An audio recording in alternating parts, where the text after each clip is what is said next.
So this is a bit of an addendum to the plant medicine video that I did in a while ago now. It must have been, when this video comes out, it'll be almost 6 months ago. And what I was talking about then was the nature of the spirits of the plant medicines and how, in my perception, those spirits of those plant medicines were put into a container, a safe container, where the experience can happen in regards to taking the plant medicine.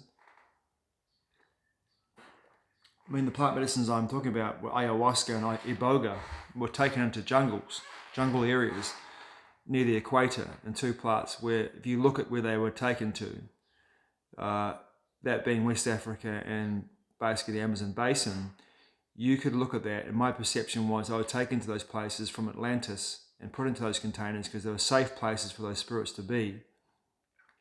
And to work with the plant medicines, if you chose to work with the plant medicines in those locations, due to the nature of those containers being safe containers for those spirits to be held within. And of course, the spirits of the jungle in those two particular parts of those areas of the world, West Africa and in the Amazon basin, by taking those plant medicines to those areas, the spirits of the jungle and the elementals in those areas as well would have worked with those plant medicines and would have become either accustomed to or welcomed them in, I would like to believe, to the areas, and therefore in that sacred container would have kept the medicine spirits that work with the medicine in a place of containment, but also helping the people that utilized the medicines in a way that was prolifically beneficial for the people that used them in a healing way, but also a greater understanding of their nature, the nature of existence, and their connection to all of life, all of creation. But in this video, I want to talk about, I had this talk with a friend of mine who's deeply into Tai Chi, been doing Tai Chi for a long time, and I'll tell you a story as well at the end of this video too. But my friend who's deeply into Tai Chi and in the internal arts was talking about the nature of the cult-like association with plant medicines, and how there is largely people go for this instant gratification kick in some way in regards to plant medicines. And I'm seeing that myself. A lot of people go for the instant gratification kick rather than doing the internal arts work. Or if they accompany the two together, then there's definitely beneficial, in my perception. Once again, it's my opinion. I'm not telling anyone how to live their lives. In my opinion, the fact that people have chosen to take these medicines, but also take them in regards to doing the internal work, in regards to doing internal arts, meditation, contemplation, introspection, the trusted and tried methods of spiritual and conscious awakening processes. You work with a modality, you work with a structure, and you work within that structure to create insight, connection, and most importantly, enlightenment in the way that you understand the nature of reality. It's a tried and trusted methodologies of meditation and contemplation, introspection for thousands and thousands and thousands of years outside of the containers of those plant medicines. And people who have taken plant medicines, I can see that in my experience, like I said before, there's this almost, for some of them, there's a need to defend their positions. In regards to the nature of what's going on. And I asked the question, who's doing the defending, and why the need to defend their positions around plant medicine use over contemplation, introspection, meditation. You look back at the avatars that have all incarnated through the Yuga cycles, from Krishna to Buddha to Jesus, to other avatars. I can't think of anything off the top of my head that have come through in the last 1,000 years. There are definitely masters that have come through. But how many of those avatars that incarnated actually took plant medicines? And how many of them espoused the teachings of meditation, contemplation, selflessness, sacrifice, work, and meditation? These are big parts, big aspects of their work. Contemplation, development of internal arts, not taking an external substance to gain insight. I mean, if it's your journey, fair enough, go for it, do your thing. But for me, having worked with plant medicines for a long time and then come back into the internal arts. What works for me doesn't work for everybody. I'm not telling people how to live their lives. Let's be straight and honest with that. I'm just telling my experience and my opinion around this. And one of the big things that Rob, my friend, talked to me about in regards to plant medicines, and we both agreed with this, and I brought this up first, not him, is that I understand the nature of what these curanderas and curanderos do with plant medicines. And yes, they're very powerful in their training. But how many times have I talked to people who have gone through into ceremony and have come out the backside of it, the ceremony, and they haven't been given any tools to deal with their experiences? Nothing. They've had this often baffling and often sometimes life-changing experiences, and they come out of these experiences often shaken to the core by what they've experienced in a beneficial way or in a way that's not beneficial. And who knows what's happening in regards to attachments with these people who are in this state. It's all very well to create a container as a curandera or curandero holding in the space and creating a container so that people can feel safe within while they have the experience. But you're blown completely open by taking these substances. Completely open. And I'm not saying that because I'm just being facetious. It's a fact. When you take any substance that alters your consciousness, you are completely blown open your energetic fields. And what happens afterwards, are the fields closed down? Are the energetic fields of people who have taken these medicines, because everything's alive. So these plant medicines have a spirit attached to them. For ayahuasca, it's called grandmother. For wachuma, it's called grandfather. Wachuma being San Pedro cactus. Peyote, there'll be a spirit, mescalito, if you look at the Carlos Castaneda work. Everything in regards to that, all those plant medicines have spirits attached to them on some level. Whether they be beneficial, mischievous, or downright malevolent is up for interpretation, I'm not saying.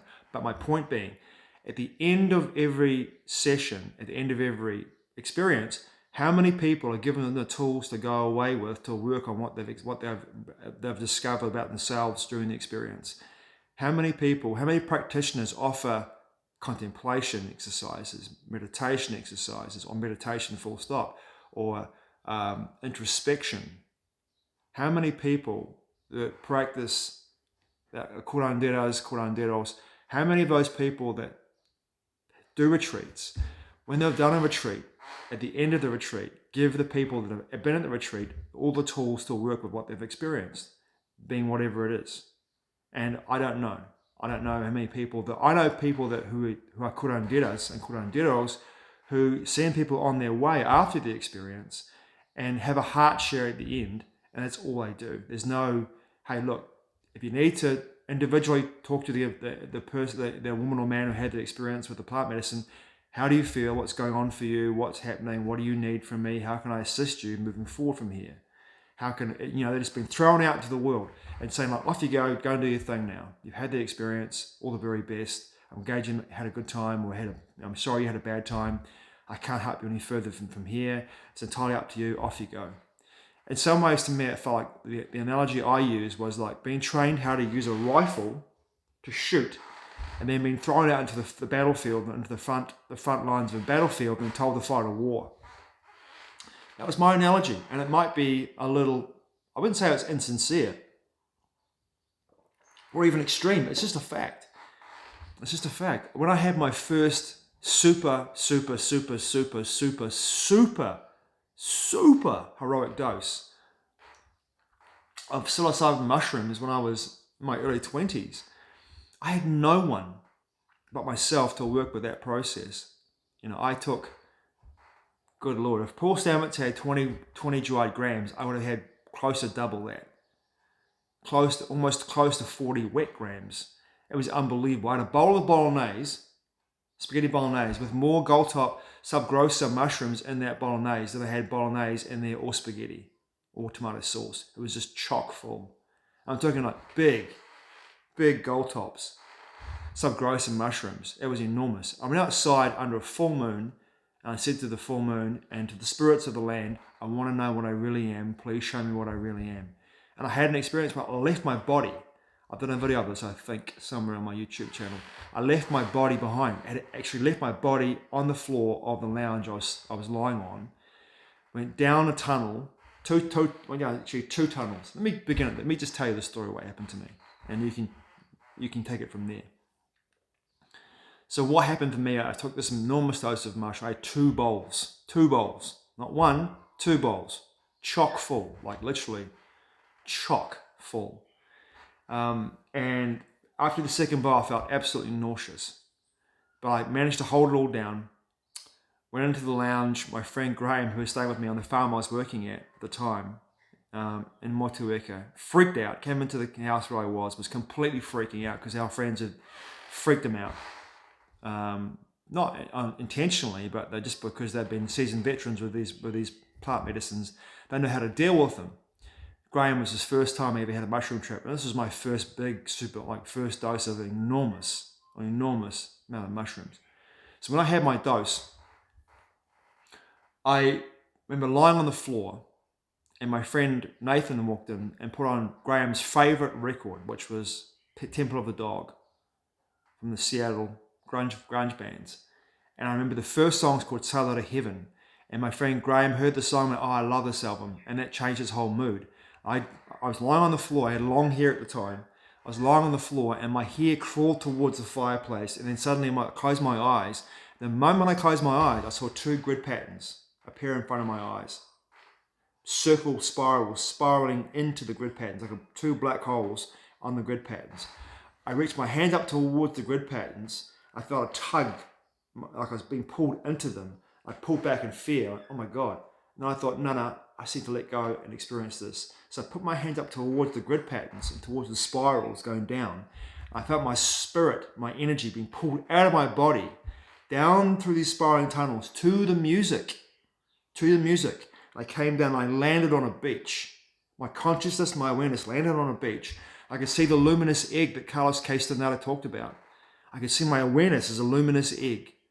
I could see my toes sticking out from under this luminous egg. At the very base of the luminous egg, my toes were sticking out. So I still had a form, or a small part of my human form was with me still. I could feel the sand, this white sand beneath my toes. I looked to the left and to the right, and there was palm trees everywhere, beautiful tropical location. Stars in the sky I'd never seen before anywhere before. An incredible array of stars, and then there's a flat, placid ocean in front of me. I could have been on a tropical island for all I know. And then I heard a woman's voice, and she said, "I am God, and I am love, and you are a wave." And this tiny, tiny little wave came in, hit my toes, and pulled my awareness into this ocean. And I can't put into words how it felt to be in that ocean. The love that I felt, the acceptance that I felt, all my human emotion, connection, patterns, experience, all dissolved. And all I felt was this container of being held in this love that I can't put into any language or any words. It was the most blissful experience of my entire memory in this body and out of this body. I'd gone home to source energy. And I could feel around me in that ocean awareness of people, spirit, singular awareness in this enormous ocean in front of me, around me, all around me, everywhere.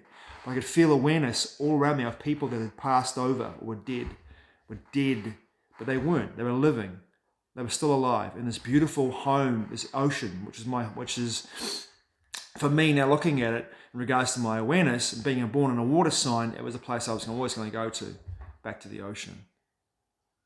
And when I was in that ocean, I felt that love that, like I said before, you can't put into words. But coming back into my body again as the mushroom trip wore off, the genie was put back into the bottle, and it was the most horrific experience of my life. It was horrendous. I was beaten down by my ego, by all the fronts that I created through all my trauma from childhood. And through my childhood, I had all these fronts that I created to deal with the beatings, the verbal abuse, the teasing, the terror, the horror of my childhood experiences. Had created all these fronts that I brought to the front of my person, of my awareness, to deal with every situation I experienced myself being in. It's like, what do they call it? There's a form of schism where you become, what are they? Some people call it multiple personality disorder, but it's not. You basically have fronts to deal with the traumas that you're experiencing in that moment because your normal self can't deal with what they're experiencing. So all these fronts came to the fore for me and beat me down with all this horrible verbal abuse. What do you think you're doing with your life? Who do you think you fucking are? You're fucking nobody. You're nothing. You're fucking nothing. That was my experience coming back into my body. I was being beaten down. I was bawling my fucking eyes out. There was no one there. No one there to hold space for me. No one there to tell me I was okay or loved or in this lifetime, in this body. I felt so depressed and so sad, and I wouldn't say suicidal, but I was rock fucking bottom after that experience. And there was no one there to tell me, hey, you know what? It's okay. That's your true nature, and this is just an experience, an illusion you're experiencing. I had to work it out for myself. And it took me years to get through that experience, to be able to work through it and go like, you know what, I'm okay. Life isn't so bad. I can choose to create what I choose to create. I can co-create with the universe and my own experience. But it was years and years of contemplation, research, understanding, and development of internal arts for me to be able to understand that. Now, how do you think someone would feel going to a retreat? And everyone's experience is different. I'm not saying it's one size fits all and it's horses for courses. But how would someone feel having an experience like that? And then being in a situation where it's just, off you go into the world and do your thing. You know, thankfully for me, I had the tools in regards to being able to deal with my moment-to-moment experience after that. I didn't want to commit suicide because the joy of being in that, and the wonder of being back in source energy, which I'm always there. And this is the point. I know this for it to be a fact for me. I'm always with source energy. I'm always there.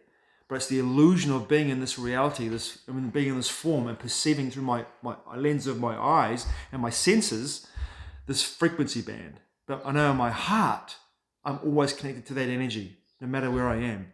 Years and years and years of understanding and then integration and then embodiment of that experience. But what happens when you have someone who's in a situation, in a retreat, that has a horrifying experience and then just thrust out into the world, off you go and do your thing, with nothing to be able to work with. No modalities, no recommendations, no one holding space for them. What happens to these people? It's fucking distressing. You know, for me, in my situation, you know, like I didn't have anyone there. I've done retreats with people as well. I've been in situations where they've had, not myself, but other people at the retreat have melted down after the retreat. And then the curandera and the curandero have just pushed them out onto the street. Off you go and live your life. But they've done nothing to help them in any way, given them nothing. That's pretty scary to me. And it's not my experience, but it's pretty scary to even conceive of that. How many curanderos and curanderas actually spend the time with people after the experience to be able to work with them through what they've experienced? How many have got the tools to be able to go like, hey, listen, I can see you've had a crazy ass and terrible experience. Let's sit down together and talk this through. What did you experience? And then give them modalities, give them tools or books or references to be able to help them. There's a reason why Carlos Castaneda with Don Juan went through plant medicines initially to break down the hardened shell of the egotistical perception of reality and the perception bubble that he had created for himself, that being Carlos Castaneda. He took the plant medicines to break the shell down. And once the shell was broken and cracked and his perception was open to his ability to perceive reality or to perceive the frequency bands of reality was open, then the real work began. And all that work was done in sobriety. Most of the time was done in sobriety, if not all the time was done in sobriety. Isn't that interesting? That it was done in sobriety. And it was done with full conscious awareness, full cognizance. You know, and the exercises were done with work, with movement, within the development of the internal arts, and in the interactions with nature, interactions with frequency bands of existence beyond our five senses, without the use of plant medicines. Isn't that interesting? I find it fascinating. But what it involves for Castaneda, it took decades of work. But most people in society today want instant gratification. instant gratification. And that's a dangerous place to come from. In my perception, once again, my opinion, it's a dangerous place to come from. It can be a useful tool, plant medicine, with the right container, but also with the right people, with the right energy, to be able to help people before, during, and after the experience, rather than pushing them out into the world and just going, off you go and do your thing. One of my friends, who's a curandero, actually said if someone was having a meltdown, was breaking down during a ceremony and losing their shit, he wouldn't do anything. He would just let them be. Going, it's their experience, it's their journey. Yeah, I get that at some point. I get the understanding of that. It's their journey, it's their experience, and you can't interfere with it. But far out, man. If I was holding space for people or that was happening to somebody, energetically, I would not be giving myself in a way that was detrimental to their experience, but I sure as hell be fucking around them and telling them myself through my awareness and through my intuition, and helping their spirit guides and guardians to come with them, to come down and to make them feel as though in some way that container that they were going through was held in a place of deep love and affection and connection and safety, rather than just standing back and let them have an experience they're having and say, hey, it's your experience. You're screaming and yelling, you're having a horrible time. So be it. It's your experience. I can't help you. It's your experience. You have to go through it by yourself. I don't know. For me, that doesn't sit well. That's just me, my perception. There's a wonderful way, and for me, anyway, in my experience, there's a wonderful experience. The experiences I've really cherished moving forward in my life in regards to working with introspection, contemplation, and meditation is finding a therapist, a psychotherapist, or a psych practitioner, or a contact care practitioner, or practitioners in general that can help me through and guide me through the process and hold the space for me, the process from the start to finish. So I can leave them in that practice with some homework to do, because they've given me the tools to do my homework, so I can take it away with me and do it. That's really important to me and for my journey and my conscious awareness journey. And that's a big part of my experience. And now moving forward, knowing that I have developed my internal arts to a point where I'm able to have those most important traits, introspection, contemplation, and meditation. Plant medicine's out the window for me. I don't need them anymore in any way. If I choose to dabble, it's a very small dose, and it's a connective dose. It's a dose for me and the spirit of the plant to have a communication with each other, but in a very, very subtle way. Very subtle way. It's like taking, maybe for me, for example, with mushrooms these days, psilocybin mushrooms, I might have 0.4 of a gram. And it's all I need to have a connection with the spirit. It's all I need. And it's my connection I have with that spirit. It's very light, it's very subtle, and the dial's turned enough for me and the spirit to have the conversation with each other, but it feels like on some level I'm in total control, and I'm able to communicate with the spirit of the plant in a way, and often I'll take the plant medicine that's from the area that I'm in at the time, and in this country where I'm living right now, in New Zealand, some grows across almost the entire country. So therefore the container is the country. So it's a safe place for me to have that experience. And when like I said before, when I have a small, tiny little dose, it's enough for me. It's enough. I don't need to go deep. As the brilliant Alan Watts once said, about psychedelics, once you get the message, hang up the phone. And with that, thank you for watching. I truly appreciate it. Mā te wa. I'll see you again soon.